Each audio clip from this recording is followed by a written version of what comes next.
Isn't it amazing? This is the result, Nigel. You and I have never had it. It's called religious conversion. The Harry we have now is not the Harry we had then.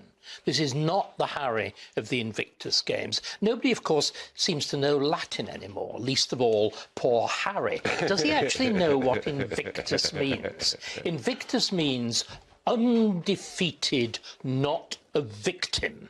What he did with those soldiers, shot up, abused, terrible injuries, deformed, defaced, he gave them the courage not to be victims. Fantastic. To go to the gym, to do something, to take control of their lives, to do what you did after a plane crash.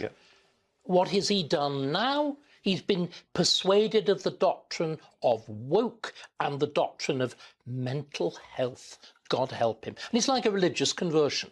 Every value that this man believed in before is stood on its head. He has betrayed his entire past, and what we have now, we've got two Harrys. It is very much like Shakespeare, except that they're totally unreconciled. And whereas Shakespeare's Prince Hal abandons his bad side for his good, he's abandoned his good side for this new bad, whinging, wailing, destructive. Do you know what? I think we need a stronger word that you've been using. This man is a traitor to everything that he has believed in, to his family, to the monarchy, to the country, to his grandmother, to his father. We see what the problem is with the new gospel, the new heresy of woke and of mental well-being. It's a gospel which is purely of the self. Prince Harry, once the golden boy of the British monarchy, war hero, cheeky charmer, and the very heartbeat behind the Invictus Games, is now being described, wait for it, as a traitor. Yes, you heard me, a traitor. Not by some TikTok troll, but by Dr. David Starkey, a fire-breathing British historian who basically told us that if we were in the 1400s, Harry might have been packed off to the Tower of London by now, with a one-way ticket. It discards every other obligation. Duty, service, all these concepts are gone. All the things that were so exemplified by the late Queen, and instead you have this vortex of self-absorption. But you know what, Nigel? What struck me about the whole thing was everything is so bloody petty. You look at it. We had a dispute about a tiara, a bridesmaid's dress. Do you know what? My bedroom was smaller than my brother's. Look at this list of absolute trivia, which is, on the scale of human wrong, they're not even molehills. They're barely specks of dust. And they're not transformed into mountains. They're transformed into mountain ranges, Himalayas, lunar structures. The sheer, finally, silliness, the self-destructiveness. So how did we get here? From saluting soldiers to sulking in California? Well, let's rewind. Remember Invictus Harry? Strong, disciplined, purpose-driven? He gave wounded warriors something to live for. The Latin word invictus means undefeated, a poetic tribute to resilience. But Dr. Starkey? Oh, he went full Shakespeare on us. He said Harry has gone from Invictus to Invictum. He's not the Prince of Purpose anymore. He's the Duke of Woe is Me. And the transformation? Starkey calls it a religious conversion. Forget Christianity. This is the new Church of Woke, with Harry as the confused disciple and Meghan Markle as his radiant, dramatic, Californian high priestess. Honestly, you can't write this stuff. Except we are, because it's just that theatrical. Let's talk Spare, his memoir, or as Starkey dubs it, the modern royal confession booth. Instead of sins, we got sob stories. Oh, my room was smaller than William's. Wah. My brother pushed me into a dog bowl. Splat. The tiara drama, the bridesmaid dress gate. It's giving Netflix meets Mean Girls. And let's not forget the line that should be engraved in pop culture history. Feelings matter more than facts. That's what Starkey says Harry's whole vibe is now.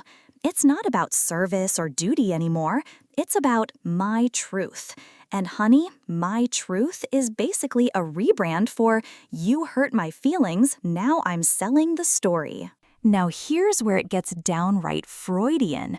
Starkey delivers a zinger so wild I almost dropped my mimosa. He claims Harry, wait for it, married his mother.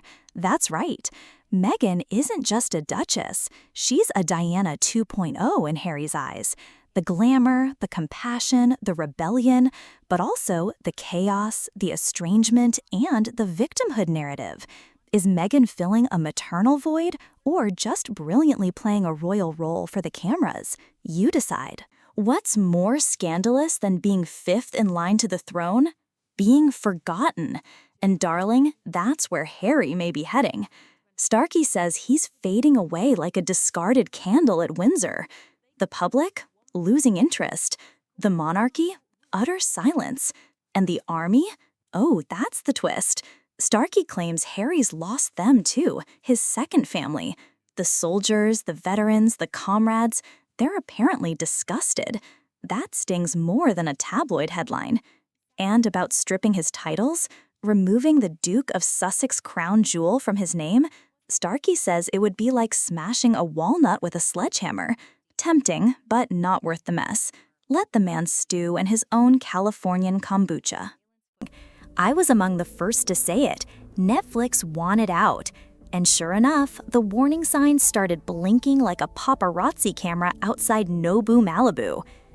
Insiders, credible ones like Rob Shooter, said Meghan was hustling for new gigs, pitching docuseries, lifestyle shows, daytime talk, and even The View.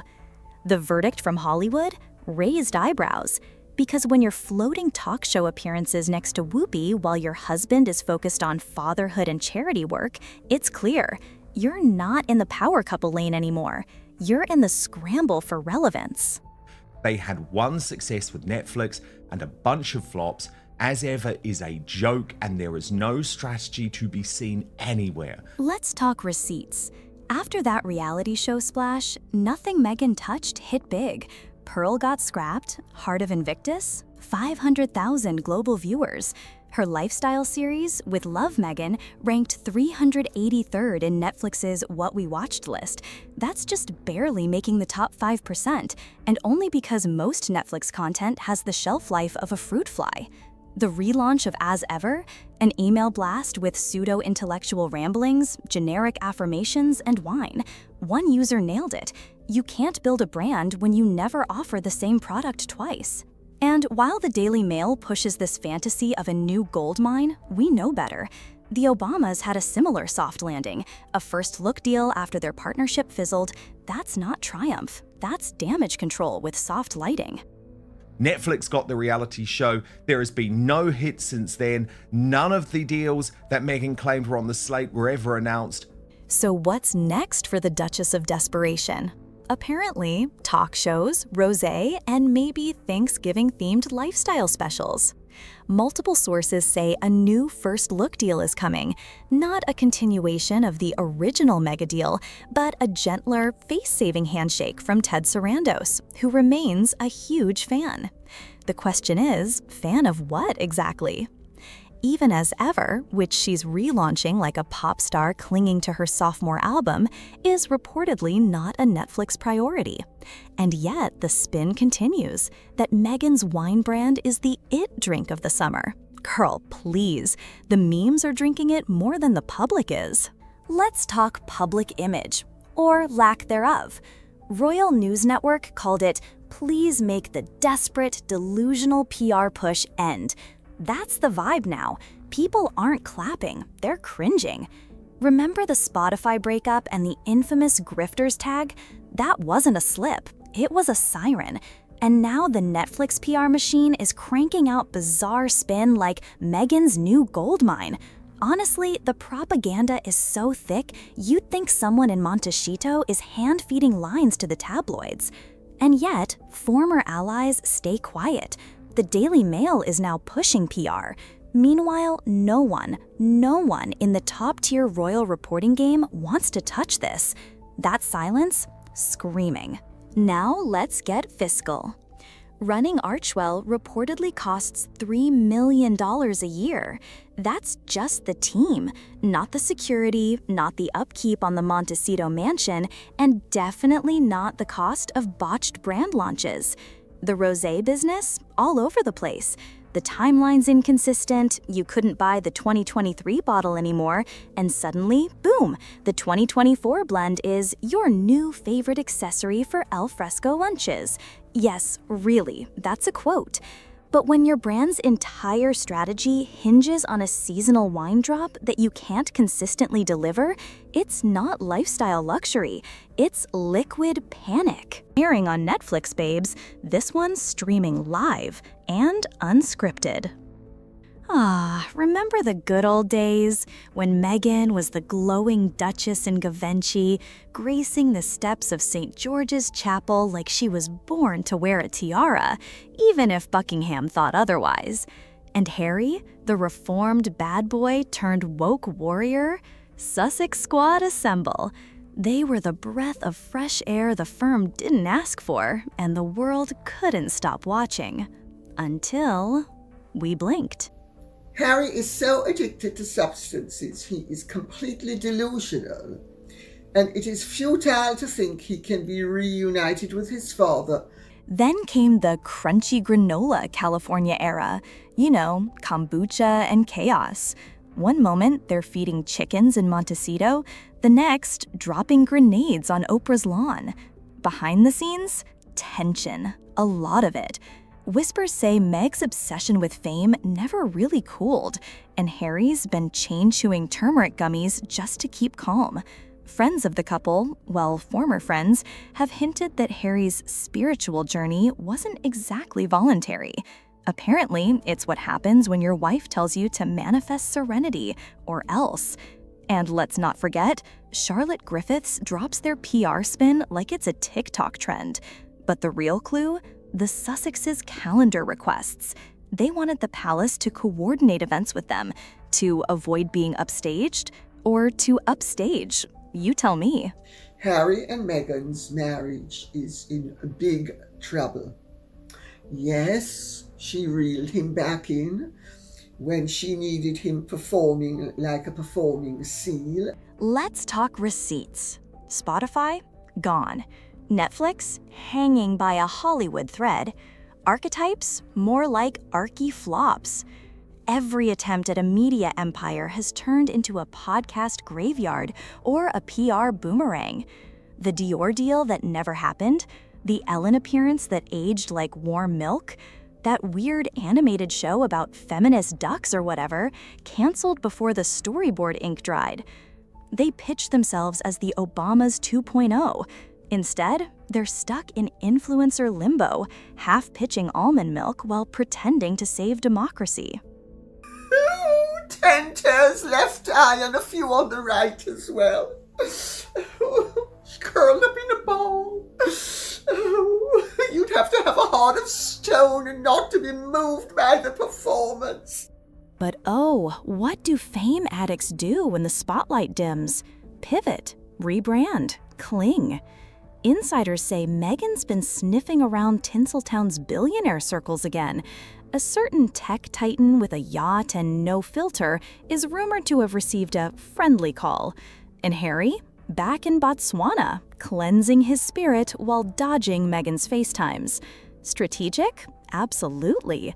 Desperate? Honey, we've stopped counting. There's even talk of Meghan's sweet-talking old Soho House connections, the same one she ghosted once she got her title. Isn't it just delicious? And now, the public's turning. Fast. Memes about Spotify Meghan are doing numbers. TikToks of Harry looking like a hostage in a chicken coop? Viral. And the headlines are no longer flattering or forgiving. Even her allies? Crickets. Oprah's not calling. Serena's sipping quietly. Amal's nowhere in sight. You know it's bad when George Clooney ghosted you. Harry's attempts to sue journalists? Just fuel for the fire. As one commentator put it, if you can't win in public opinion, try suing reality. Ouch. Let's get real for a second. Montecito ain't cheap, and neither is a 24/7 PR team, a security detail that rivals the president's, and designer candle budgets that would bankrupt a mid-tier startup. The Netflix deal? Drying up. Spotify's gone. And those brand deals? Turning into content collaborations with wellness powders. And you just know Meghan does not do powdered anything, unless it comes with a glam squad and a Vogue shoot. But the cost of keeping up the charade? It's adding up, and someone's credit card's on fire.